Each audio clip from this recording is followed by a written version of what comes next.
안녕하세요. 두미르입니다. 잘 지내셨나요? 이렇게 두 번째 영상과 책으로 여러분들을 찾아뵙게 되었습니다. 엄청 날씨가 더웠는데 요즘은 좀 풀린 것 같아서 마스크를 쓰고 다니는 게 안 그래도 힘든데 날씨가 좀 풀린 덕분에 괜찮아진 것 같아요. 여러분들 항상 건강 유의하시고 잘 지내시길 바랍니다. 오늘 소개해드릴 책은 정승환 작가님의 내가 원하는 것을 나도 모를 때 라는 책입니다. 잃어버린 나를 찾는 인생의 문장들이라는 부제를 가지고 있네요. 그러면 시작해 볼게요.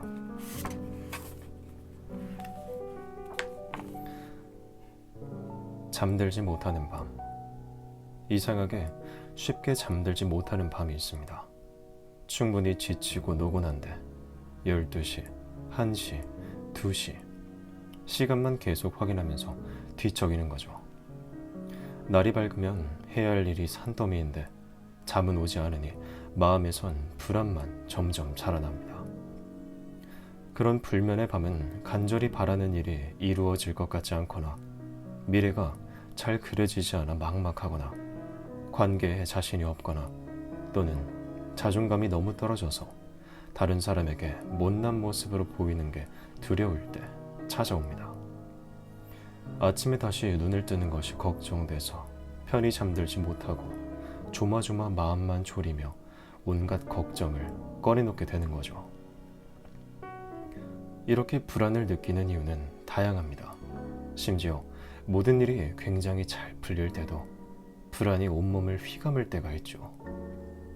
지금의 행복이 깨져버리면 어쩌지 하는 마음의 빈틈을 불안은 절묘하게 파고듭니다. 구체적인 이유가 있는 게 아니라 그저 보이지 않는 벽 앞에 서 있는 듯한 막연한 기분. 그것이 바로 불안의 정체입니다.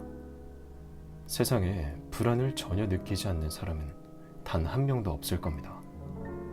그럼 우리는 이를 어떻게 받아들여야 할까요? 불안을 아예 없애버릴 방법은 없을까요? 알랭드 보통의 불안은 오늘날 많은 사람들이 겪는 불안을 이렇게 설명합니다. 우리가 현재의 모습이 아닌 다른 모습일 수도 있다는 느낌. 우리가 동등하다고 여기는 사람들이 우리보다 나은 모습을 보일 때 받는 그 느낌. 이것이야말로 불안의 원천이다. 과거에 비해 상당히 풍족한 삶을 살고 있는데도 불안이 점점 커지는 이유가 여기에 있습니다. 지금 가진 것과 현재의 나에 만족하지 말라고, 미래를 생각하고 더 나은 사람이 되라고 사회 곳곳에서 끊임없이 채찍질하고 있기 때문입니다. 풍요 속의 빈곤이라는 말이 딱 맞아떨어지는 상황이죠. 풍족해질수록 더 풍족한 다른 사람과 비교하게 되고 스스로 모자란 점을 찾게 되는 것이 오늘날 우리의 서글픈 모습입니다. 사실 저도 이런 불안에서 자유롭지 못합니다. 책과 강연을 통해 독자들의 큰 사랑을 받을 때마다 오히려 내가 정말 다른 사람에게 위로와 영감을 줄 수 있을까? 내가 그럴 자격이 있는 사람일까?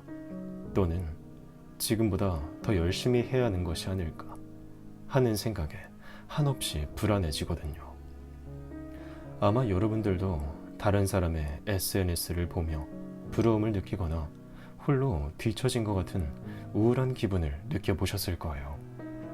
굳이 비교할 필요가 없고 걱정할 이유가 없는데도 계속 타인을 의식하고 비교하면서 끊임없이 불안을 키우는 거죠. 사실 불안은 그 자체로는 굉장히 자연스러운 감정입니다.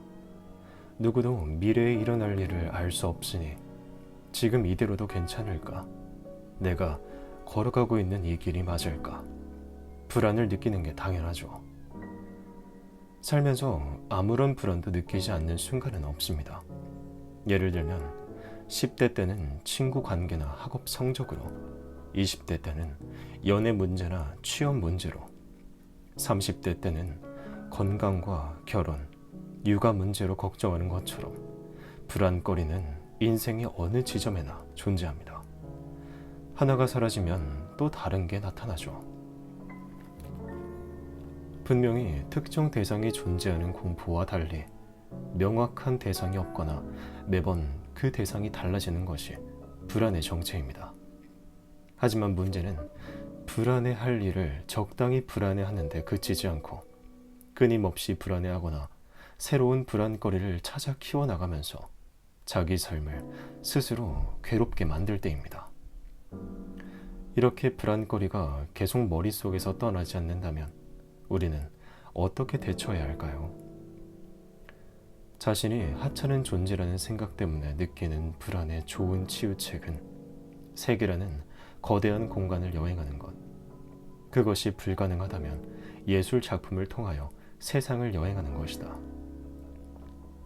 첫 번째 방법은 보통이 불안에서 제안한 것처럼 여행이나 예술에 몰두하는 겁니다. 새로운 세계를 경험하며 흥분과 설렘을 느끼면 불안에서 잠시 벗어날 수 있죠. 취미 생활을 하는 것도 좋은 방법입니다. 뭔가 몰입하고 집중할 게 있으면 불안이 사라지니까요. 물론 이런 방법은 효과가 일시적이라는 단점이 있습니다. 제가 추천하는 두 번째 방법은 불안을 삶의 일부로 받아들이는 겁니다. 애써 거기에 집중하거나 섣불리 제거하려 들지 말고 마음 한편에 그대로 두는 거죠. 그런데 여기서 질문 하나를 드리고 싶습니다. 불안은 정말 우리에게 나쁘기만 한 걸까요? 이 문제를 깊이 고민한 철학자가 있습니다. 바로 죽음에 이르는 병, 이것이냐 저것이냐, 불안의 개념 같은 책을 쓴 19세기 덴마크 철학자 쇠렌 키르케고르입니다. 키르케고르는 마음속 깊은 곳에 동요가 없거나 압박이나 부조와 불안을 품지 않은 사람은 없다 라고 말하면서 불안을 제거하는 대신 오히려 불안을 토대로 자신만의 실존주의 철학을 세웠습니다. 그는 이렇게 선언합니다. 불안은 자유의 가능성이다. 고통을 느낄 수 있어야 상처를 적절히 치료할 수 있습니다. 마찬가지로 불안 역시 지금 내 삶이 어느 위치에 있는지, 마음은 어떤 상태인지 깨닫게 해주고 보다 나은 방향으로 나아갈 수 있게끔 도와줍니다. 개인적인 차원이 아니라 사회적인 차원에서도 마찬가지입니다. 모든 사람의 삶이 지나치게 불안하다면 사회에 문제가 있는 것이기에 정책과 제도를 바로잡아야겠죠. 불안에 대한 키르케고르의 전복적이면서도 날카로운 통찰은 오늘날 우리가 잘 알고 있는 헤세, 카프카, 카미 등 여러 작가에게도 큰 영향을 주었습니다. 거짓말이라도 좋으니 잘하고 있다는 말 한마디를 듣고 싶을 때가 있습니다. 내 곁을 지켜주며 너무 불안해하지 말라는 응원을 듣고 싶은 순간이 있죠. 내 입장에서 이야기해주고 어떤 일이 있어도 내 편이 되어주는 그런 사람이 우리에겐 필요한 겁니다. 성수전 작가의 에세이 혼자인 내가 혼자인 너에게 에는 이런 공감의 메시지가 잘 담겨 있습니다. 지금 그 정도면 괜찮아. 잘하고 있어. 불안해하지 마. 가끔 내가 물어보기 전에 누가 먼저 말해주면 좋겠다. 거짓말이라도 좋으니까 넌 참 잘하고 있다고. 지금처럼만 계속하라고. 불안할 때는 먼저 내 마음을 돌아보고 그 다음으로 관계를 돌아봐야 합니다. 내가 가진 여러 모습, 설령 조금 못나 보이는 모습도 인정하고 받아들일 때, 즉 나라는 기준점을 단단히 다지면 우리는 어떤 불안 속에서도 지나치게 흔들리지 않고 행복을 지킬 수 있습니다. 그리고 언제나 내 편이 되어줄 좋은 사람을 곁에 둔다면 불시에 들이닥치는 불안에도 잘 대처할 수 있겠죠. 이렇게 불안한 마음을 적당한 크기로 잘 다스리면 그것이 행복의 촉매제가 되기도 합니다. 우리가 롤러코스터나 자이로드롭 같은 놀이기구를 탈 때 무척 불안해하면서도 즐거워하는 것처럼 말이죠. 불안을 삶의 일부로 받아들이고 그 안에서 즐거움을 찾는다면 더 이상 불안 때문에 잠들지 못하는 밤은 없을 겁니다. 내가 원하는 것을 나도 모를 때, 넌 원하는 게 뭐야? 어떤 거? 갖고 싶은 거? 아니, 그런 거 말고 진짜 간절하게 원하는 거. 글쎄, 내가 원하는 거라. 그런데 갑자기 왜? 그냥 요새 계속 그런 생각이 들거든. 내가 정말 원하는 게 뭔지도 모른 채 사는 것 같다고. 어느 날 친구와 이런 대화를 나눴습니다. 생각해보니 내가 정말 원하는 게 뭔지 언젠가부터 고민하지 않고 살았더군요. 그저 하루하루 사는데 급급해서 인생에서 가장 중요하고 기본적인 질문조차 까맣게 잊고 있었던 거죠. 그 질문은 친구와 헤어진 뒤에도 오랫동안 제 머릿속에 남아 있었습니다. 어릴 땐 뭐가 되고 싶었지? 가장 즐겁고 행복했던 때는 언제지? 뭘 할 때 가장 뿌듯했지? 이런 고민들의 해답을 찾기 시작한 겁니다.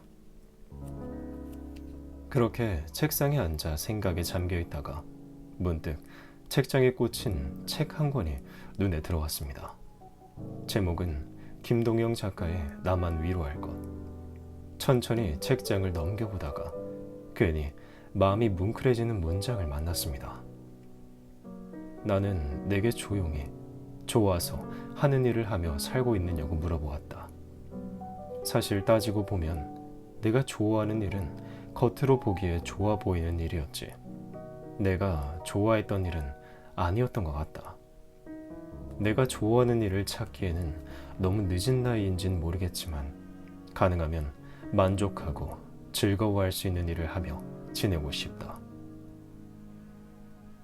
책장을 덮고 가만히 눈을 감아 보았습니다. 이 문장이 제 고민에 해답을 주지는 않았지만 제 마음을 그대로 대변해 주는 것만으로도 큰 위로를 받았습니다. 오랜 습관이기도 한데 저는 힘든 일이 있거나 위로가 필요할 때마다 책을 뒤적입니다. 그렇게 한 문장 한 문장에 집중하다가 문득 제 마음을 대변해주고 어루만져주는 문장을 만나면 위로를 받고 힘을 얻는 거죠. 김동영 작가의 글 역시 그랬습니다. 내가 원하는 게 뭘까? 라는 질문에 돈으로 살 수 있는 물건이나 겉으로만 좋아 보이는 일이 아니라 진짜 원하고 좋아하는 게 뭔지 깊이 고민하게끔 만들었죠. 사실 원하는 건 상황에 따라 계속 바뀝니다. 분명 내가 좋아해서 시작했는데 실증이 나기도 하고, 시간이 지나고 보니 내가 원해서 한 게 아니라 다른 사람이 원한 일인 경우도 있었죠. 대체로 이런 말을 듣고 하게 된 일이 그랬습니다. 지금 고생해야 나중에 편해져. 네가 원하는 건 나중에 다 할 수 있어. 학생 때부터 사회인이 된 이후까지 우리는 이런 말을 정말 많이 들어왔습니다. 대학을 가기 위해 공부해야 하고, 좋은 곳에 취업해야 하고, 결혼해야 하고, 아이를 낳아야 한다고 말이죠. 행복하기 위해 해야 되는 일이 너무 많습니다. 하지만 그런 말을 전부 따라야 행복할까요? 오히려 이리저리 휘둘리다가 정말 원하는 걸 잃어버리진 않을까요? 행복하기 위해서는 지금 내 마음에 귀 기울여야 합니다.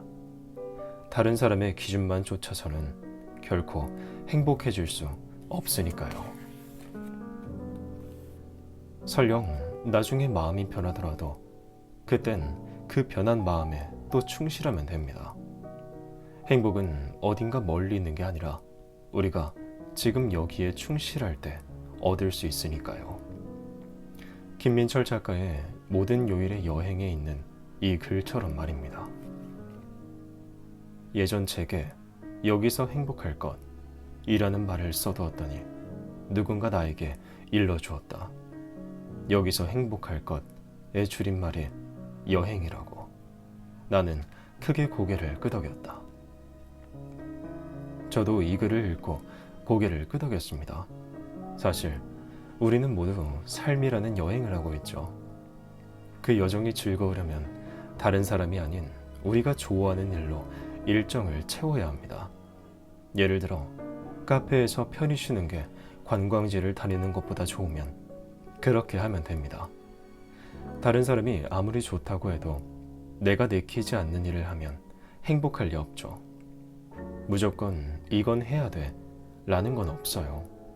다른 사람이 아닌 지금 내 마음의 목소리에 차분히 귀 기울이면 정말 원하는 게 뭔지 조금씩 들리기 시작할 겁니다. 바로 지금 네가 행복한 일을 해. 누군가 손가락질하고 못마땅해 하더라도 정말 원하는 일을 해 라고 말이죠. 로맨가리가 에밀 아자르라는 필명으로 발표한 소설 자기 앞의 생의 첫 장에는 이런 인용문이 있습니다. 그들이 말했다. 넌 내가 사랑하는 사람 때문에 미친 거야. 내가 말했다. 인생의 맛은 정신 나간 사람만 알고 있지. 이처럼 우리가 행복하기 위해서는 정말 원하는 게 뭔지 마치 정신 나간 사람처럼 끊임없이 고민하고 찾아야 하는 것 같습니다. 그 일은 다른 사람에게 맡길 수 없습니다. 오직 우리 스스로 해야 하죠. 어쩌면 그 작업은 평생 하게 될지도 모릅니다. 정말 원하는 걸 빨리 못 찾을 수도 있고 그것이 계속 바뀔 수도 있으니까요. 하지만 여행의 즐거움은 계획된 일정을 지킬 때만 생기는 게 아닙니다. 때론 일정이 틀어지고 온갖 우여곡절을 겪는 도중에 생기기도 하죠. 행복 역시 이와 같습니다. 인생이라는 긴 여정 곳곳에 예기치 않는 순간 속에 깃들어 있죠. 진심으로 열중하고 환하게 웃을 수 있는 일들로 그 여정을 채워간다면 우리 인생은 어느새 기쁨으로 가득 찰 것입니다.